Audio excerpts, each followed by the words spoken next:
우리 지역을 가장 잘 아는 뉴스, 헬로티비 뉴스 강원입니다. 원주시 무실동에 사는 40대 여성이 코로나19 확진 판정을 받았습니다. 원주시는 지난 24일 해당 확진자가 증상 발현으로 원주 의료원을 찾아 선별 검사를 받았으며 이날 밤 10시 최종 양성 판정을 받았다고 밝혔습니다. 확진자의 가족 나머지 3명에 대한 검사 결과 모두 음성으로 확인됐지만 밀접 접촉자 방역 지침에 따라 자가격리 조치됐습니다. 방역당국은 정확한 감염 경로와 동선 파악을 위해 역학조사에 들어갔습니다. 도내 보수단체들이 다음 달 3일 개천절에 춘천과 원주에서 차량 행진 집회를 예고해 방역당국이 바짝 긴장하고 있습니다. 경찰은 25일 춘천시민자유연합이 개천절인 다음 달 3일 춘천 12곳에서 차량 행진 방식으로 집회를 진행하겠다는 내용의 집회 신고를 접수받았다고 밝혔습니다. 이에 앞서 새로운 한국을 위한 국민운동본부도 원주경찰서에 시내 차량 행진 집회 신고를 접수했습니다. 경찰과 방역당국은 정부의 방역 지침에 맞게 진행될 수 있도록 하고 방역 지침을 어길 경우 과태료 부과와 구상권 청구를 할 방침입니다. 코로나19 여파에 추석 특수가 사라졌습니다. 점포들은 경기 침체에 문을 닫았고 취업 시장에는 찬바람이 불고 있다고 합니다. 여기에 고향 방문을 자제하자는 분위기에 북적이던 모습을 이번 추석에는 찾아보기 어렵게 됐습니다. 장진철 기자가 보도합니다. 춘천에서 카페를 운영하는 최민혁 씨. 역세권이지만 요즘에는 가게를 찾는 손님을 손에 꼽을 정도입니다. 최근에는 폐업까지 고민하고 있습니다. 코앞으로 다가온 추석이 더 걱정입니다. 올 추석에는 부모님께 드리던 용돈 마련도 어렵기 때문입니다. 어떤 날은 손님이 거의 없기도 하다시피 하다 보니까 매출도 많이 하락을 했고요. 그런 부분에서 조금 힘이 듭니다. 네. 그리고 이번에 명절이 있다 보니까 사실 명절에는 부모님 용돈도 좀 챙겨드리고 해야 되는데 아무래도 매출 하락이 있다 보니까 여력이 좀 없어서. 늘 명절이 반갑지 않았던 취업준비생들은 답답한 마음이 더 커졌습니다. 공공도서관들은 몇 달째 문을 닫고 있는 데다 학원 역시 코로나19 확산 등으로 선뜻 가기가 꺼려지기 때문입니다. 여기에 위축된 경제 여파로 취업문은 더욱 좁아져 한숨만 늘었습니다. 도내 중소기업들도 걱정이 앞서기는 마찬가지입니다. 도내 중소기업 10곳 중 8곳이 추석 자금난을 겪고 있는 것으로 나타났습니다. 중소기업중앙회 강원지역본부가 도내 중소기업 100여 곳을 대상으로 추석 명절 자금 수요를 조사한 결과 77%가 자금 곤란을 호소했습니다. 이는 지난 설보다 14.3%포인트 높습니다. 이런 이유로 도내 중소기업 절반 가까이가 명절 상여금을 축소하거나 지급하지 않기로 했습니다. 10곳 중에서 그러니까 8곳이 이제 자금 곤란을 이제 호소를 하였습니다. 보통 이제 필요 자금이 이제 평균적으로 약 1억 그러니까 6천만 원 정도 되는데 그러니까 부족 자금이 이제 5천만 원 정도가 이제 부족하다고 나와서 대략 한 33% 정도는 그 자금 마련에 이제 어려움을 겪고 있는 것으로 보입니다. 여기에 지자체들도 명절 기간 고향 방문 자제를 독려하고 나서면서 예전처럼 들썩이던 추석 분위기를 기대하기가 어려울 전망입니다. 헬로티비 뉴스 장진철입니다. 어느덧 민족 대명절 추석이 일주일 앞으로 다가왔습니다. 올해는 코로나19 지역 감염 위기가 높아지면서 고향 방문을 자제하는 분위기인데요. 추석 대목 분위기를 가장 먼저 느낄 수 있는 전통시장은 말 그대로 비상입니다. 홍승현 기자가 다녀왔습니다. 원주의 한 전통시장. 추석이 일주일도 채 남지 않았지만 지나다니는 손님을 찾아보기가 어렵습니다. 평소 같으면 추석 대목을 맞아 오가는 사람들로 발 디딜 틈이 없던 이곳이 지금은 보시는 것처럼 한산하기만 합니다. 코로나19로 인한 사회적 거리 두기가 계속되면서 전통시장을 찾던 사람들의 발길이 끊긴 겁니다. 40년간 이곳에서 한복을 팔았던 상인은 지금처럼 힘든 시기는 없었다고 말합니다. 대목에 이렇게 사람 구경을 못하고 앉아있는 것도 너무 힘들어요 진짜. 아이고 살다 처음이야 이렇게 진짜. 오죽하면은 이거 애기 한복철인데도 물건을 안 해왔잖아요. 그나마 시장 바깥쪽에 있는 떡집은 상황이 좀 낫지만 해마다 밀려들던 단체 주문도 올해는 크게 줄었습니다. 예전에 비하면 좀 덜하죠. 아무래도. 단체 주문 이런 거 그래도 꾸준히 들어와요? 아니에요. 그런 거 많이 없어졌어요. 또 다른 전통시장 상황도 마찬가지입니다. 비대면 추석에 차례상에 내놓을 제수용품을 찾는 사람도 뚝 끊겼습니다. 여기 사람이 그냥 서로 밀고 다니던 데가 이래는 거예요.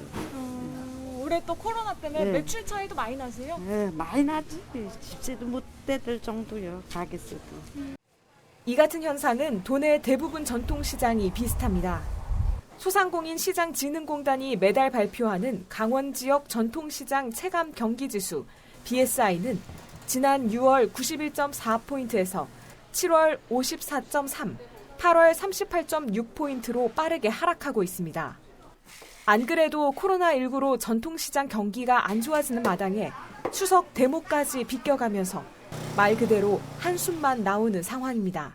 원래 이 재래시장은 연세 드신 분들이 오는 시장이잖아요. 그러니까 연세 드신 분들은 또 밖에 나오지 말라니까 두려워서 더 안 나오시는 거예요. 풍요와 넉넉함의 상징과도 같던 한가위.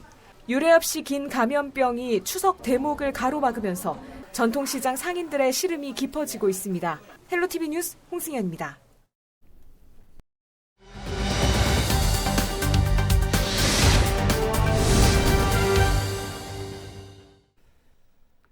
코로나19 장기화와 긴 장마와 연이은 태풍으로 농가 피해가 가중되고 있는데요. 양구군이 도내 처음으로 농업인 수당을 지급하기로 해 관심이 모아지고 있습니다. 농업인 수당 지급 취지와 기대 효과에 대해서 자세하게 알아보겠습니다. 조인묵 양구군수 화상으로 연결되어 있습니다. 안녕하십니까, 군수님? 네, 안녕하세요. 네, 양구군이 도내 최초로 농업인 수당을 지급하기로 했다고 들었습니다. 아직까지 지자체마다 의견이 분분해서 쉽지 않은 결정이었을 것 같은데요. 어떤 취지이십니까? 예, 국민의 건강과 먹거리를 마련하는 사회적 공헌도가 큰 농업의 중요성을 생각하면은 사실은 농업인 수당이 빠르다고 이렇게 생각하지는 않습니다. 예. 저희 양구군은 작년 9월 달에 농림어업축산특별위원회가 출범이 됐어요. 거기에서도 요구가 있었고 또 농업인 단체 등에서 요구가 있어서 저희가 이제 논의를 본격적으로 진행을 했고, 원래 강원도가 금년도 6월에 지급하는 것으로 그렇게 추진을 했었습니다. 그런데 시군과 협의가 좀 늦어지는 바람에 우리 군에서는 이 지급이 올해서부터 지급을 하는 것이 타당하다고 생각하고 보건복지부와 협의를 해서 결정을 하게 됐고요. 다른 시군에서도 올해 태풍이라든가 홍수 이런 것으로 인해서 수확물이 이제 많이 감소됐는데 같이 농업인 수당을 좀 지급했으면 하는 그런 생각을 저는 가졌습니다만은 어떻게 저희 양구만 그렇게 추진하게 됐네요. 네, 군의회 의원들과 직접적인 소통을 통해 지급도 추석 전에 이루어질 수 있도록 했다고 들었습니다. 지급 규모와 대상은 어떻게 됩니까?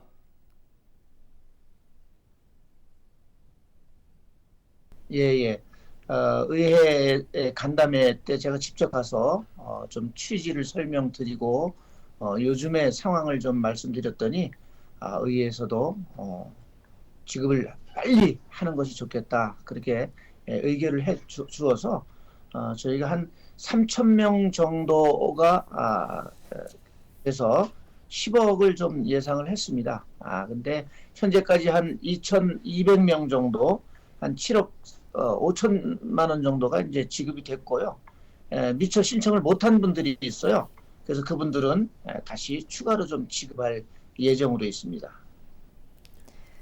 이번 수당이 모두 양구사랑 상품권으로 지급된다고 들었습니다. 농민생활 안정뿐만 아니라 또 기대되는 효과에는 어떤 것들이 있을까요? 저희가 양구 상품권으로 이렇게 한 것은 비단 농업인 수당은 대부분 이제 농촌에 있는 농어민들이 받긴 하지만 이번 추석절을 맞이해서 아마 그 상품권으로 추석 준비하는 비용으로도 쓸 거고 대부분 아주 단기간에 다 쓸 걸로 그렇게 예상이 됩니다. 그래서 양구 지역이 적은 금액이지만은 활성화하는데 좀 도움이 되지 않을까 그렇게 생각을 합니다. 끝으로 코로나19와 작황부진 등으로 어려움을 겪고 있는 지역 주민이나 농민분들께 한 말씀 부탁드립니다. 예, 우리 양구 지역뿐만이 아니라 이번에 동해안과 또 우리 접경 지역에 상당한 그 태풍 피해가 있었고 실제적으로 특별 재난 지역으로 선포되어서 지금 후속 조치에 아주 여념이 없으리라고 이렇게 보는데요. 우리가 태풍으로 인해서 또 농작물의 수확에 감소돼서 많은 시름이 있지만은 코로나19를 극복하듯이 이 태풍 피해 이것도 우리 지역 주민들이 잘 극복하리라 저는 생각을 하는데 힘내시기 바랍니다. 네, 오늘 시간 내주셔서 고맙습니다. 지금까지 조인묵 양구군수였습니다.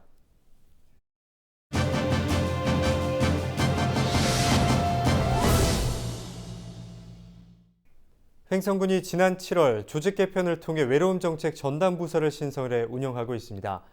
국민의 생활 편의 등의 문제뿐만 아니라 고동 문제까지 관리하겠다는 취지로 보이는데 전담 부서를 따로 둔 것은 도내에서 처음이어서 눈길을 끌고 있습니다. 오늘 이슈앤피플에서 자세하게 알아보겠습니다. 전화로 최정인 횡성군 행복나눔복지과장 연결되어 있습니다. 과장님 안녕하십니까? 네, 외로움 정책 담당을 만들게 된 취지에 대해서 말씀해 주실까요? 네. 외로움은 이제 개인마다 정도의 차이는 있어요. 그냥 누구나 일상적으로 경험하고 있는데요. 우리나라에서는 아직 외로움이라고 하면은 개인적인 문제라고만 생각하고 사회적인 문제로 인식하지 못하고 있는 것 같습니다. 그래서 횡성 지역만 하더라도 45%가 1인 가구이고요. 40%가 소통할 상대가 없고 22%는 실제 외로움을 많이 느끼고 있다는 최근 지표 조사 결과 수치를 보면서 많이 놀랐습니다. 그래서 민선 7기 역점 추진 사업으로 외로움 정책 부서를 설치를 하고요. 횡성 국민의 외로움을 공감하고 정서적, 사회적으로 치유할 수 있는 정책을 마련하게 되었습니다. 네, 지역 주민의 고독을 관리하는 문제와 관련해 취지는 공감하지만 쉽지만은 않아 보이는데요. 어떤 일들을 계획하고 계십니까? 예, 저희는 이제 주민주도 외로움 극복, 또 지역사회 돌봄 공동체 강화라는 목표를 설정하고요. 3개 분야 10개 중점 과제를 선정을 해서 외로움 기본 정책을 수립을 하였습니다. 이제 쉽게 말하자면 기존의 관 위주의 일방적인 복지 정책에서 벗어나 지역 주민이 직접 마을 복지 계획을 세우고요. 지역 활동을 통해 가장 가까운 곳에서 주민들의 외로움을 공감하여 결과적으로 돌봄 공동체를 강화하자는 취지입니다. 이런 의미에서 횡성만의 특별한 지역 복지 활동과 외로움 공감단 대표 한 100명을 구성할 계획이고요. 현재 1기 모집 중에 있습니다. 또한 그 외로움 가구를 발굴하고 지원하기 위해서 사회적 외로움 생활 실태 조사표를 통해 취약도에 따라 단계별로 다양한 생계, 건강, 정서적 지원을 준비하고 있습니다. 또한 횡성군 9개 읍면에서는 지역 특성에 맞는 복지 사업을 추진하고 있고요. 청장년 외로움 극복을 위해 청년 학교 프로그램을 운영하는 등 다양한 방법의 외로움 정책을 개발하고 있습니다. 네, 오늘 말씀 고맙습니다. 지금까지 최정인 횡성군 행복나눔 복지과장이었습니다.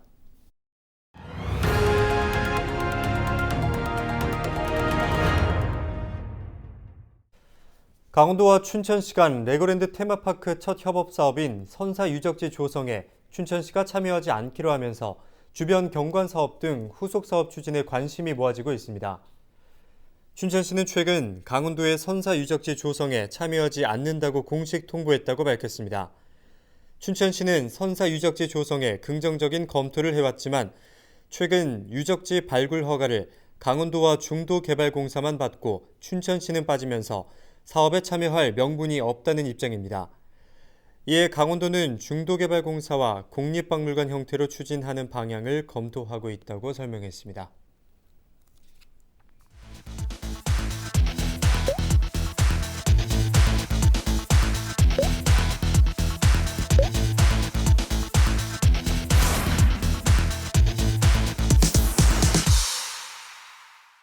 네, 이상으로 뉴스를 마치겠습니다. 함께해 주신 여러분 고맙습니다.